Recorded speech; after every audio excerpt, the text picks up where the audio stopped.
What's up, everyone? We are the Unwatchables. So basically, our premise is, if you're stranded on a deserted island with nothing but a TV and some sort of DVD player, these are movies that we would probably not recommend you watch in that scenario. So basically, for the Unwatchables, we have two categories. There's films we consider no-timers, which are movies that just blatantly suck, we would never recommend you ever watch. And there's other films that we call one-timers, which are movies that are good for one-time viewing and typically aren't really good for any viewing beyond that. So movies that fall into that category are films that are either mediocre or maybe they're only really meant to be watched one times. So the films we're going to talk about today are Jurassic World 2, which is a no-timer, and Ant-Man 2, which is a one-timer. And so this is Marcus, and today I'm joined by Matt. Hi. And Alex. Hey, hey. Alright, so let's first start off with Jurassic World 2. Matt, what'd you think of the movie? It was awful. It's a terrible movie. Everything about it, there's no magic like the first Jurassic Park had. The writing's poor. I don't like the characters because I didn't like them from Jurassic World 1. You took a dinosaur movie and somehow squeezed it into a little mansion. I think that's a problem. Well, I think one problem... Why do you want to watch that? There's a lot of problems with Jurassic World 2. I feel like Jurassic World 2 is essentially two films, and we're not the first people to say this. There's half the film is them saving the dinosaurs, and then half of the film is them in the mansion. And, neither film really goes together. I mean, like, Alex, what did you think? I think probably the second half was a little more interesting, just because it's like you have this one dinosaur kind of going through this mansion. So there's like that kind of classic horror in there.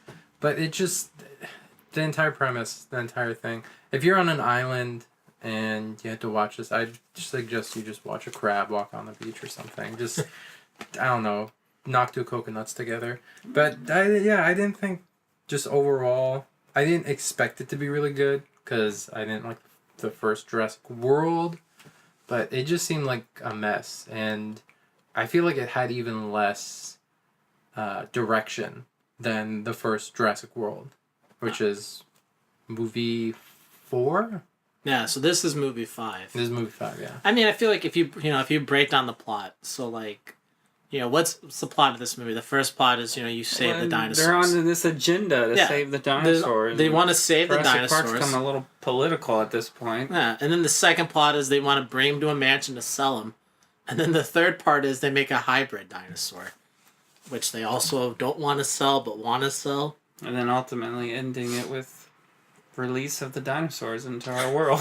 I just don't know how at each plot point, like... Can we go over it? Because I totally forgot a good chunk of it. I've been super busy too, but so... It's a very forgettable movie. Yeah. Yeah, so basically, the whole beginning of the movie is basically after the events of Jurassic World, people have left the island. Mm-hmm. And basically it's now completely run by dinosaurs. And for whatever reason, I guess unbeknownst to them, they built it on an active volcano island. And basically all the dinosaurs are going to die.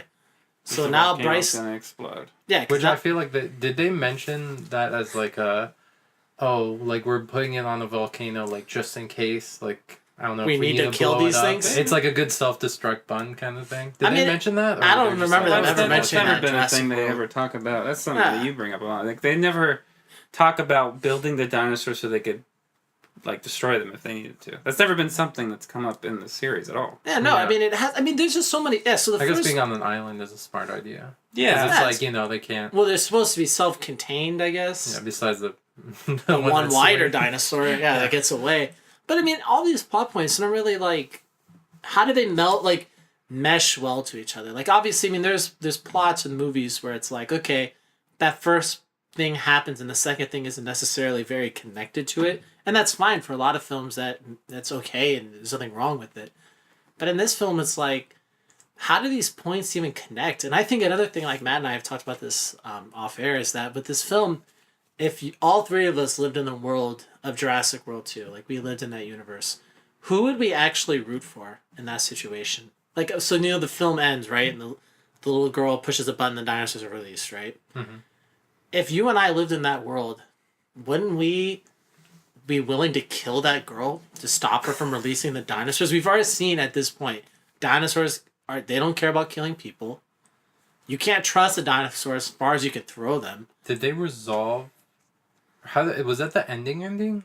Yeah, that was the ending. It was a little. The last thing is her pressing the button. The last thing was her pressing. And then the evil guy getting murdered.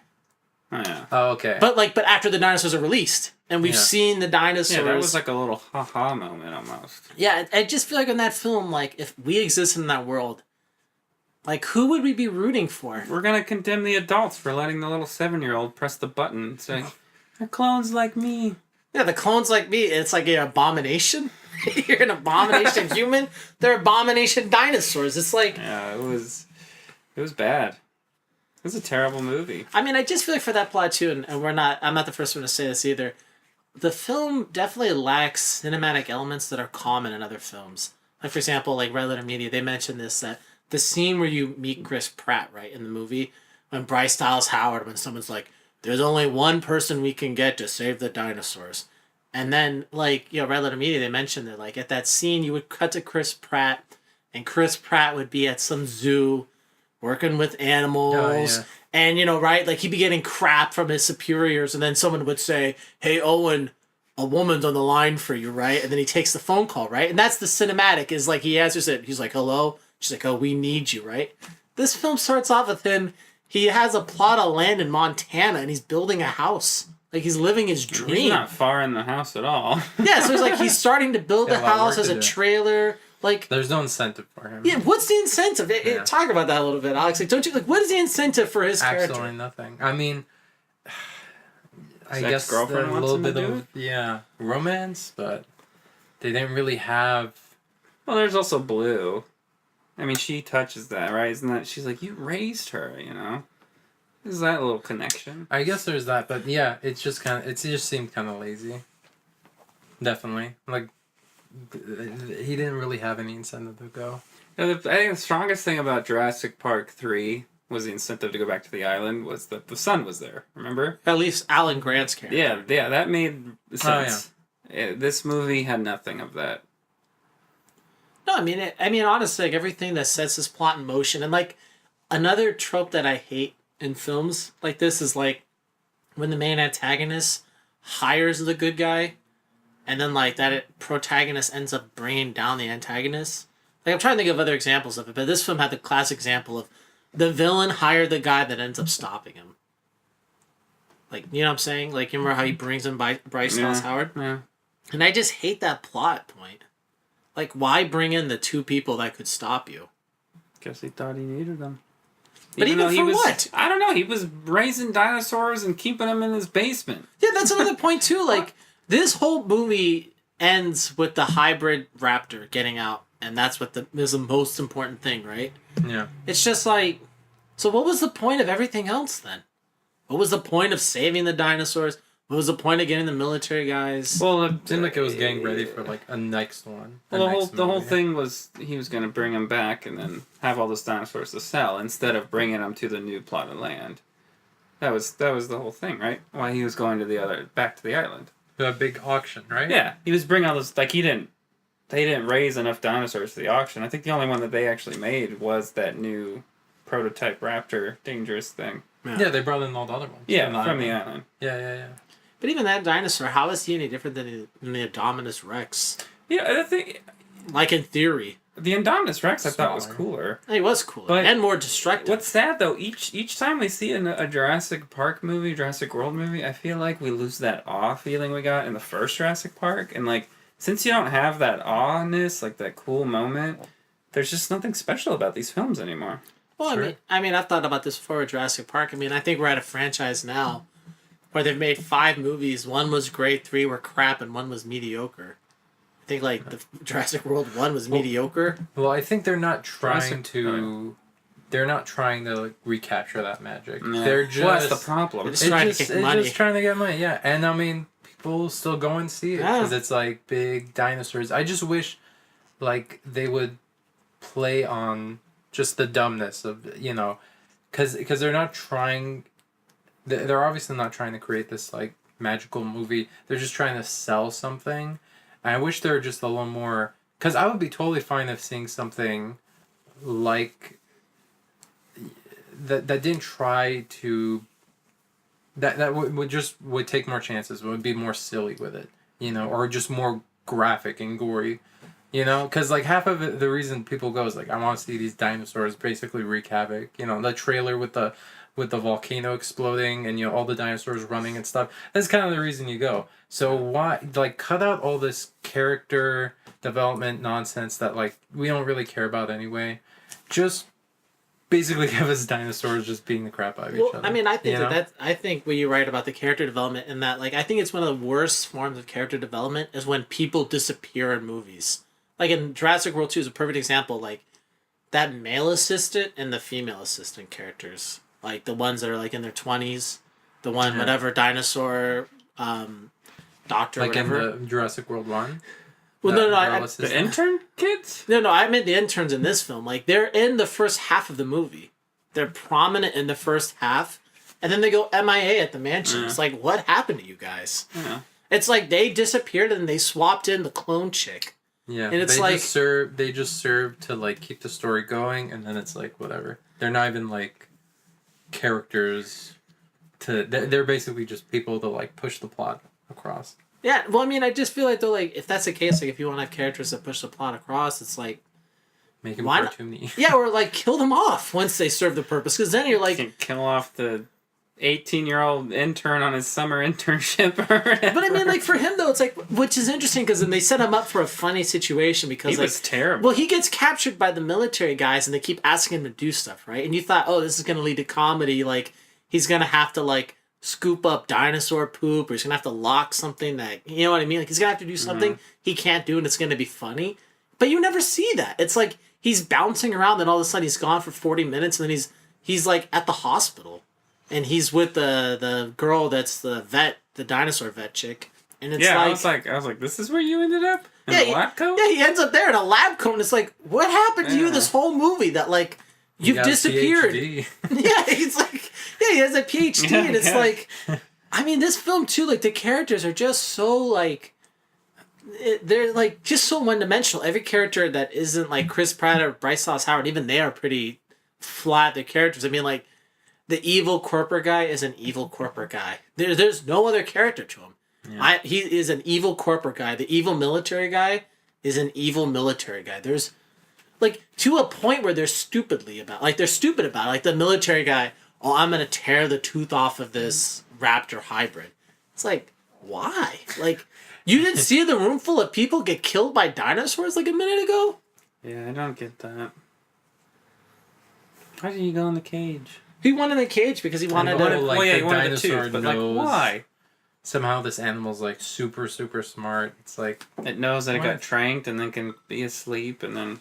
First of all, how can you not, like, be subdued if you're got a tranquilizer? Like, that's not a mental thing you can trick. It's like, the drug is coursing through your veins. Well, they're like, oh, it can knock out a dinosaur or an elephant, right, or whatever. Yeah. I mean, it's like at this point, it's like, what did they genetically engineer to like have this thing block out the trank? Like, what is it inside of it that it can just ignore the tranquilizer? Yeah.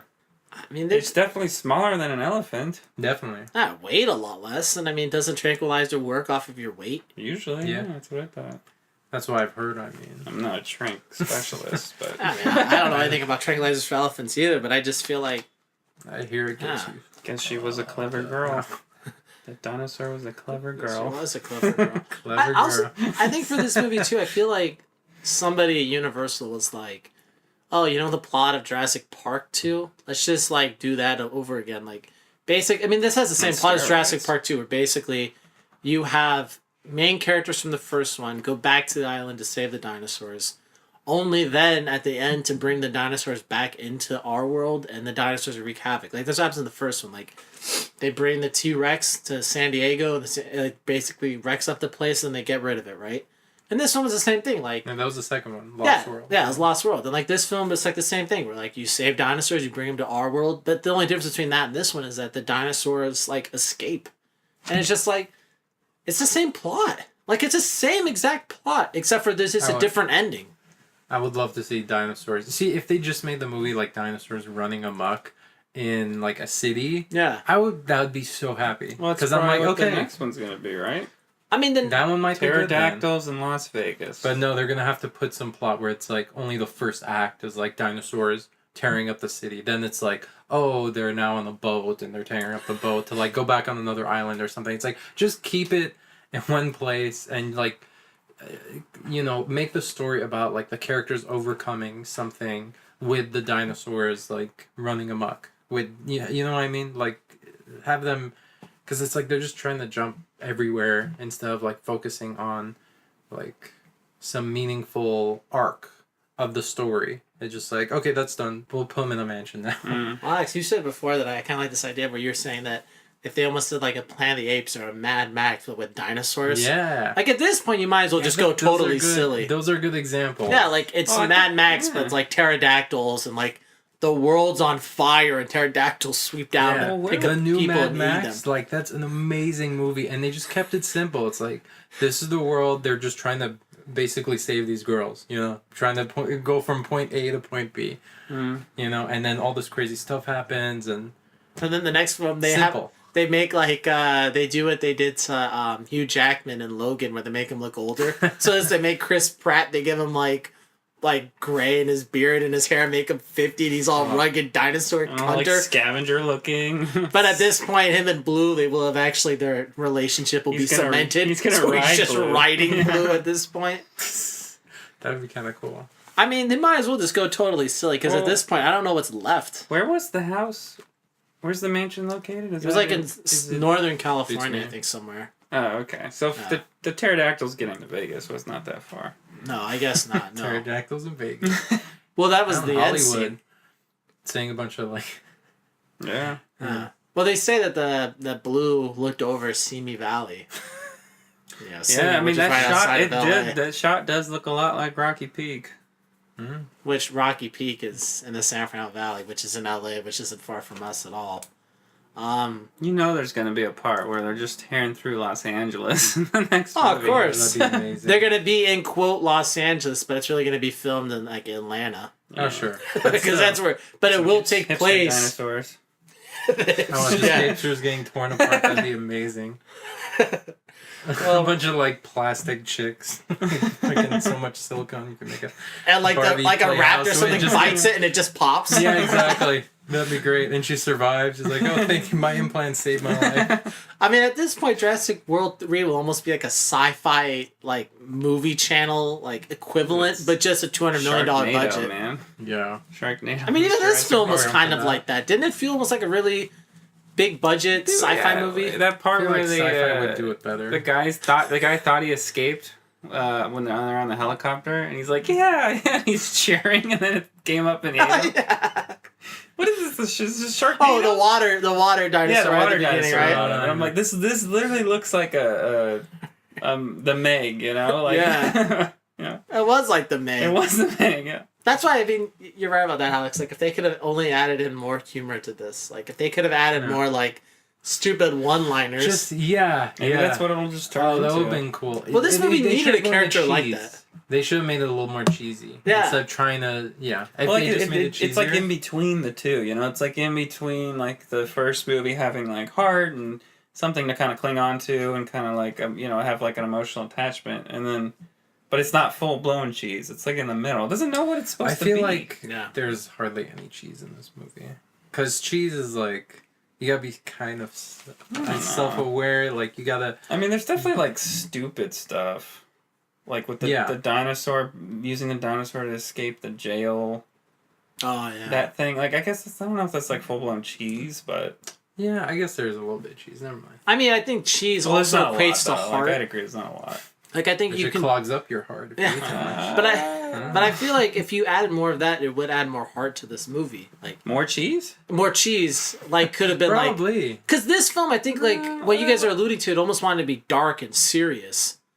But I don't the know very... what this movie was supposed to be. But the very idea of dinosaurs shredding up people, I don't think should be taken seriously. No. Yeah, well, I mean, like, the first thing They is, did like, the first one, but the first one was...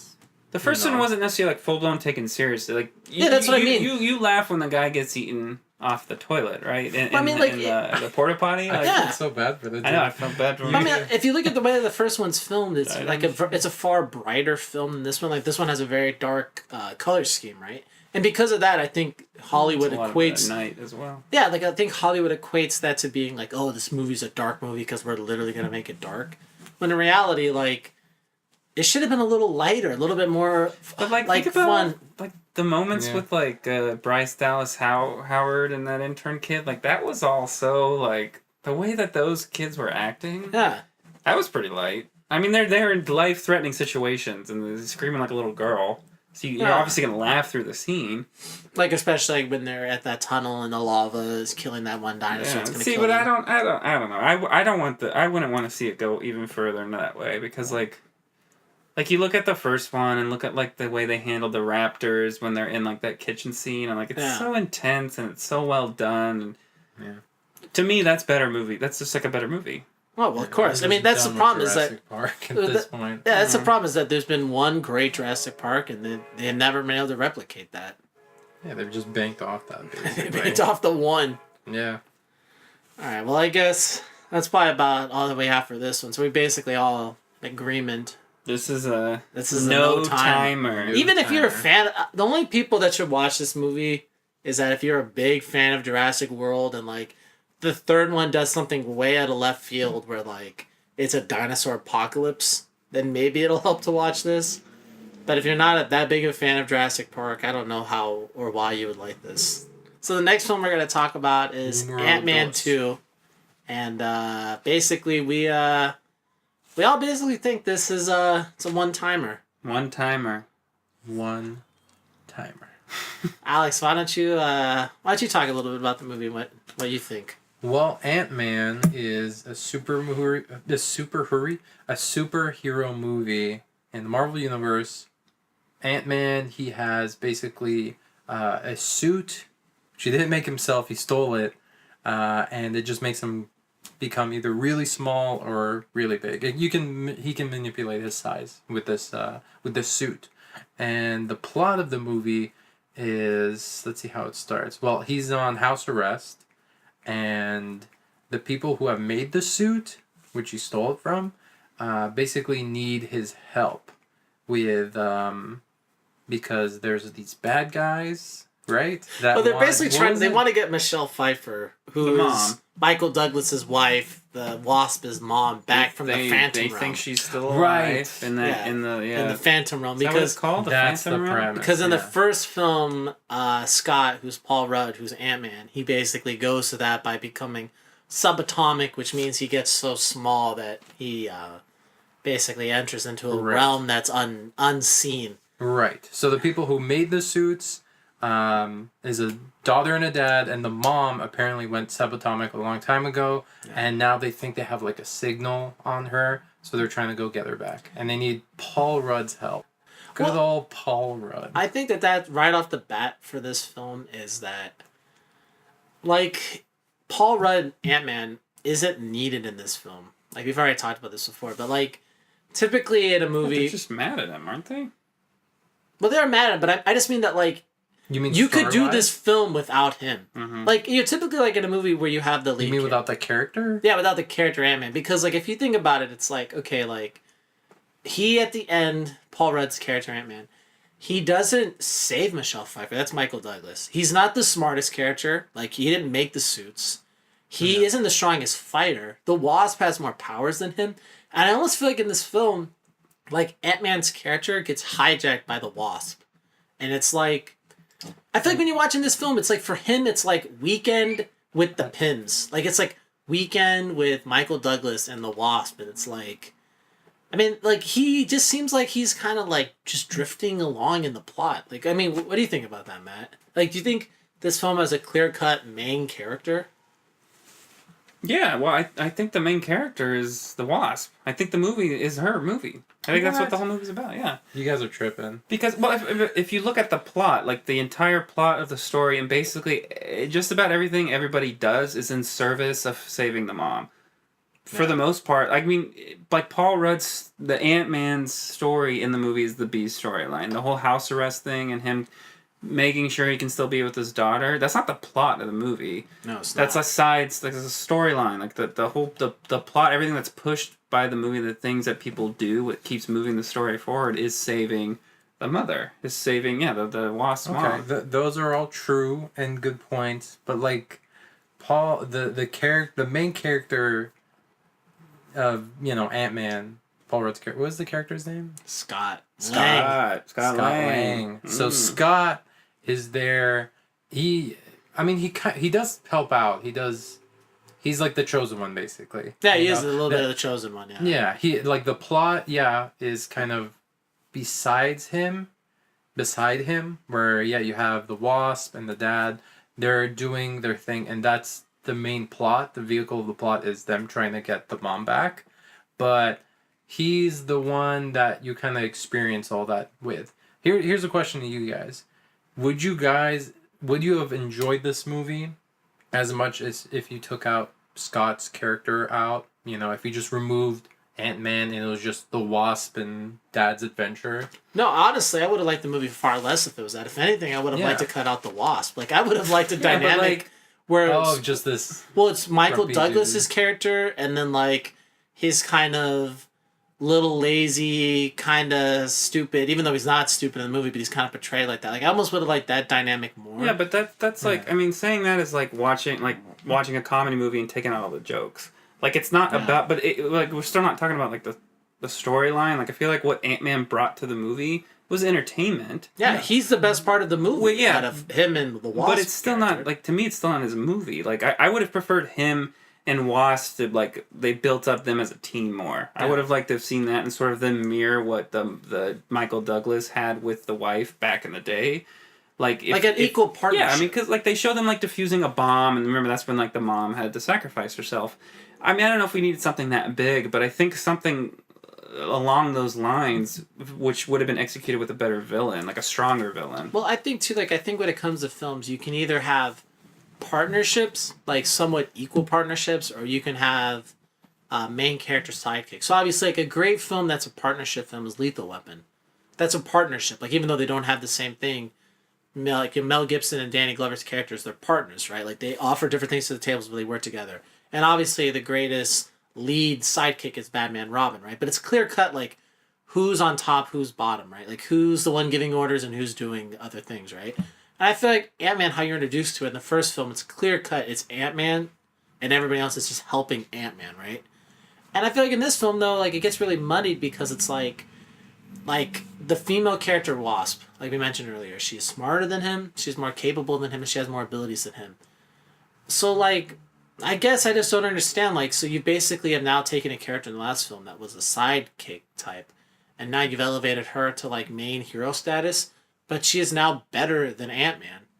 And it's like, if it's an Ant-Man movie, shouldn't Ant-Man be the person that's, like, the lead guy? Or at least on the same level. Yeah, I mean he's not on the same level. Maybe it was called Ant-Man and the Wasp. Like, I would have preferred, almost like a buddy cop movie with these two people. Exactly, and then we, like you said, we didn't really get a lot of buddy cop stuff. We get a lot of, like, they're bickering. I mean, and I understand, like, he obviously cares for the Wasp emotionally. Yeah, he's so attracted to her. I get why he wants to help her. I mean, that makes sense, but I don't know, I just feel like he was just there while these events happened. Yeah, I mean, he did things in the movie, but it was a following, you know? And I mean, I get, we were experiencing the movie with him, but, like, if you look at Inception, Ellen Page's character is one of those characters that you experience her with the movie. She doesn't do that much until the end of the movie. But she serves as a catalyst for the first act to understand the mechanics she's of the us world. In the movie, right? We get to but you also have Leonardo DiCaprio going alongside her, which is, I mean, like, that, I don't know, that kind of dynamic works. Well, I guess, I mean, for a movie like that, I mean, you need a lot of explanation anyways. Whereas this movie, I feel like you didn't, there was lacking, like, that whole Leonardo DiCaprio thing that I'm talking about in Inception. Like, I don't know, Ant-Man and the Wasp, like, I guess I just didn't care to learn anything about, I don't know. No, I mean, you're right. You don't really care to learn that much, and it's also, like, from Paul Rudd's standpoint, like, I personally think as an audience member, people go to see that movie because it's Ant-Man. They like Ant-Man and they like Paul Rudd as the actor, right? And it's just weird to me when, like, you're right. Like in this film, there's no incentive. Like Alex brought up earlier, like there's no incentive for him to want to help them. Like if anything, him helping them will land him in jail. So it's kind of like. Well, the only thing is they help the girl. Like Yeah, help. I guess win back the girl in a sense. Yeah. I feel like in this movie it doesn't matter because it doesn't matter as much because it's more. Well, then she disappears at the end. I mean, you're right. Yeah, It doesn't it's matter. taking a sillier tone, so it's like incentives aren't this big thing. It's like whatever they're gonna do it. That's fine. Even if even it doesn't make sense for Paul Rudd to like go along, it's like the tone of the movie is lighter. So I'm not thinking about Paul Rudd's like intentions and like what's his character arc and why is he really throwing himself. It's like whatever he wants to chick. I mean, fine. yeah, I mean it's because it's like that kind of a Marvel movie. Yeah. Yeah, exactly. But I do think motive is always important in a movie. I mean, even a movie that might be somewhat shallow or not sort of. I think a motive can help move a plot from being mediocre movie to a great movie. Well, even just a good movie. Yeah. Well, I think with tones, like Jurassic World, it's like, it's just, well, I don't know. I feel like as a Jurassic World, Jurassic Park movie, it should be serious, but it's trying to be more campy and like lighthearted, which I feel like doesn't work. Where here it's like the plot's already, it's like we're watching a superhero movie where his main power is just to get really, really small or really, really big. For God's sake, his name is Ant-Man. Like, it's not, it's like, we're not taking this too seriously. So, and I like how they don't try to take it too seriously. Because that's kind of where it fits. I feel like that's where it kind of belongs. I think a lot of Marvel movies are like that anyways. Yeah, because they are, basically, they come from comic books, which were like, kind of silly and over the top. So, they're allowed to do that. I mean, they can do whatever, but I'm saying, like, I feel like it fits better with that atmosphere and with the themes that they play off of. So, having, not a lot of motivation or, like, even, like, character development, I'm more just here to kind of see the spectacle and, see a bunch of silly things happen. Yeah, I'm not, like, my heart and soul is invested in... Yeah, I mean, I don't think a movie like happening. this calls for that, but if you look at Deadpool 2... which is even more far of like that craziness and just there for the ride. That movie actually was really good with having like heart, motive, and actually it had really good character development in the movie. 2? Yeah, Deadpool 2. Yeah. That was better than Ant-Man 2 for sure. Yeah, and I mean if that movie could at least, touch on those points, I feel like there's a little bit of room for Ant-Man to do that to some extent. I mean, I'm not asking for You're talking about in Deadpool Ant-Man at 2, the Oscars, but the kid, the chubby kid, kind of having a hard time. Yeah, I guess. And, but also Cable, like I mean, Cable's whole. Because you would say Cable. He was Josh Brolin. But I mean, Cable was the villain for that film for 2/3 of the film. Yeah, but he has an arc. He has an arc. He comes back and it's sacrificial. Instead of getting the revenge on a kid who hasn't committed the crime, hasn't done the deed. True. I feel like because those aren't just like a lame love thing. It's like I don't know. It's like it's a It little. is a different dynamic. And there's But you can understand why Cable should and could kill the kid. Yeah, definitely. I mean, I would totally get that. Something I want to bring up about Ant-Man, and Matt, you alluded to a little bit earlier, was the villain. I honestly think this might be the worst Marvel villain yet, and worse in the sense of like.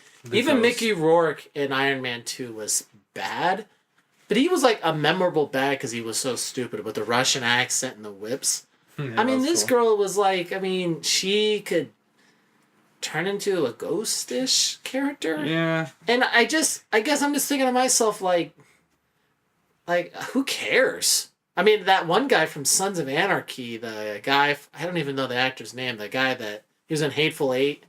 He's got that really defined mouth, almost like a horse. Almost like a horseman. Oh. He's the drug dealer in this movie. Or whatever, he's the arms dealer. That guy, to me, is a better villain than the ghost girl. Yeah, I mean, it is more of a villain. With the drug? Oh, yeah, the guy that was selling the arms to The guy to that was Wasp. just there to cause havoc. Yeah, he was the guy that had the henchmen that were disposable. I mean, yeah, they ended with up... the truth serum? Yeah, he was a truth serum guy. Yeah, truth serum. Wait, that was the guy who played Hellboy? No, he wasn't Hellboy. No, that's Ron Perlman. Oh, okay. No, this guy is, I don't know. Ron Perlman's got a very defined. Well, it's not like a clean cut cheek, but he's got a massive cheek. He does have a mouse, yeah. I saw him one of the last times I was in His Hollywood. head I is- saw him. Yeah, his head's huge. massive. You see it from the street. Yeah, I mean, I don't know. I just feel like with this villain, the ghost girl, I just don't care about her. I don't care about her powers. I don't care about her abilities. I don't care about her backstory. And then in the end, she's not even a bad Ant-Man person. was going against like Thanos or something. It's like what, you know? But I mean, like people. I feel like it complements Ant-Man's superpowers, and But I feel like the first film, that villain, even though people said was a ripoff of Iron Man 1's villain, which is played by Jeff Bridges, but They basically just do the same. yeah, it's the power. same thing. And Ant-Man 1, the villain is he wants to make those little yellow jackets to create like an army of mini Ant-Man. But even that, even though that sounds very generic, that guy was somewhat menacing. Like this person was like, oh, so you're like an invincible ghost woman? And that like easily gets like overpowered by like 3 ants that get turned into our size. Remember that when they're quote tied up and it's Ant-Man, Wasp, and Michael Douglas, and they turn 5 ants into our size. I think they needed somebody else, like the crime guy, whatever, like the arms dealer guy. Oh yeah. He almost needed to be like bigger or stronger or something, because I mean I would have Or preferred like a power. Well, yeah, I mean, because like, well, if the Phantom Lady is gonna end up, they're all gonna end up being on the same side, right? Which is what happens. Yeah, and the whole personal connection with Michael Douglas and Lawrence Fishburne already like lowers the sort of bad guy versus good guy Because dynamic. it becomes very ambiguous once Lawrence Fishburne says that he wants to save her Yeah, life. he wants to save then you her. realize that Lawrence Fishburne isn't a bad guy. Yeah, and then it's like, she's not and a then bad you guy. don't, you don't really feel that bad. It's almost like they needed someone else for all of them to come together and fight. They all needed, and I mean. Well, I guess in this film they fought the didn't quantum mind. realm. Yeah, I guess that was the. yeah. You know, I mean, it is different. I mean, I'll give it that. It wasn't like the cliche, but like. But it doesn't make it feel like a movie. It wasn't like a menacing movie, and like, yeah, I see your point. Of, like, it doesn't make it feel like a traditional movie, especially like a superhero movie, because it's like it has that kind of formula. Yeah. Okay, villain. You know, this bad guy's trying to take over the world or whatever, and the superhero has to stop him. And this one, it wasn't that clear cut, but again, it's Ant-Man. Like, if this was the premise of, you know, a bigger superhero, I'd be like, yeah, you should. If you're gonna not stick with that formula, make sure you do things like a little more interesting. But it's Ant-Man. Like, I'm fine with it. Like you know, the standards are in different places. with yeah, this movie. it's But a I different kind of Marvel. But I think movie, you know? in my mind, though, I think that ends up making me say that it's a one-timer, though, because I feel like, I don't know, like, in my opinion, just because a superhero Inverse film... of a two-timer? Yeah, or a film that I watched multiple times, like, let's say, like, Infinity War, right? Like, I watched that multiple times. Or Black Panther, I've now watched twice. And it's like, you know, Black Panther, I feel like, you know, like, that could be just as weird or zany as Ant-Man, but it's like... That, like, the villain's arc made sense. The hero's arc made sense. Like, this film felt like if you or I were Ant-Man, or anybody listening, if you were Ant-Man, you'd basically, how the plot would go down in real life is that some really rich guy and his attractive daughter show up at your house, and they're like, we need you for the weekend. And that's what the movie is. It's like hey, do you have a weekend to do some zany stuff with us? Yeah. It's like, we can make buildings small now, and buildings big, and people big. And it's like, I mean, I don't know. I thought it would have been a better plot if Lawrence Fishburne was the main bad guy, maybe. Maybe he's evil and he can shrink and get big. Well, can you see Ant-Man being, like, a little more epic? Like, think of the character of Ant-Man, the Scott, whatever, like, put in, like, this big, epic, you know, battle against, like, this menacing villain. Don't you feel like that would be a little silly? Yeah, but I feel like when for example, when he's in Civil War, remember when they're fighting all the heroes? Like, see, I haven't seen. See, in Civil War, he was good though. Like, wouldn't you say, Matt? Like when he was like when they're in the hero fight, he was good to play off of. And yeah, in the hero fight, he got because he's But see, he's good to play off of. 65 feet. You know, he got hit. Well, physically, yeah, he could fight. I mean, I agree with your point, but this is the second movie. Don't you need to raise the stakes a little bit more compared to the first one? Like I the didn't they first, see actually the first lowered one. the stakes from the first one because this film. this is a smaller film. I mean, literally, the I only don't thing. think it has to. I don't think a sequel necessarily has to raise the stakes. You know? But I mean, like in this film, like at least the last film was the Yellow Jackets are gonna rule the world. Like that's whatever. That's the main bad guy's motivation. And this one, it's like, I mean, like, what? The main bad guy is an arms dealer? That And is. then the quantum realm. This movie's like a sci-fi movie almost. Yeah, I mean, like, it's not as bad as Jurassic World 2 by no means, and it's worth even if you don't like the Marvel movies really that much, if you just want to watch just some superhero film, that's fine, but I definitely think it's the worst one so far this year. I mean, granted, Venom and Aquaman haven't come out yet, but this is definitely worse than Infinity War, Deadpool 2, and Black Panther. I feel like all three of those films bring something to the table that Ant-Man really... And this is even a lot worse than Ant-Man 2. Like, I really liked Ant-Man 2. Like, I thought it was funny. I thought, like, I liked the fact that it was low stakes. This was a lot worse than Ant-Man 2? I thought... Wait, what are we talking about? No, Ant-Man 2, I think, is way worse than Ant-Man 1. Oh, okay. Yeah. Yeah, Ant-Man 1, I think, was, like, really, like, entertaining, and it was fun, and, like, very low stakes, it felt like, even. But, like, this one, like... I guess the stakes were almost too low to me. And this one? Yeah. Yeah, that's what I'm saying. They're really low, and it's like... And, I mean, with all the Marvel movies and all the whole Earth getting threatened in every Marvel movie and all the cities getting leveled... Well, now the universe is threatened. That's true. It's not... I guess it's not bad that you would have a smaller story. Yeah, I mean, that's my point. I get that, but I just don't think this was the way they could have done it. Honestly, I would have liked them to involve the quantum realm more. That would have been cooler. And like, I mean, there's talks about that. There's civilizations in there. Because if you look at the mom, she has like this gear and stuff, and like people are saying like she's met other things down there that are like intelligent. Because now she's got magic powers. And like, I would have preferred to see something like wonky like that. You know? Okay, that would have been. It sounds a lot more entertaining. Yeah. To have them just like explore this quantum wouldn't realm that be civilization. cool? I'm totally down. You with can that. make a small stakes and big stakes and a low stakes movie in the same movie. That would be a super low stakes though, because it's in the quantum. See, I feel like so tiny. I feel like I mean, maybe the same thing. Maybe my same recommendations for the next Jurassic World would be this for Ant-Man 3 would be why not go all the way zany and like the next film, Scott Lang is like in the quantum realm the whole time. And maybe they just have an ant-sized human that's dressed up as Paul Rudd, doing Paul Rudd stuff in the real world. Just like and like that guy that Michael Pena is like, yo, Scott, you look a lot different. And then like there's like a voice box on the ant. Like, oh no, it's me, man. Like, did you get the quote out? He's like, what quote are you talking about? Like, I almost wish that they go so far now because like the movies, like these last two films, Jurassic World 2 and Ant-Man 2, it's like they push the boundaries of being comical. You might as well just go all the way. You might as well just make them totally zany at this point. Definitely, but that's a risk.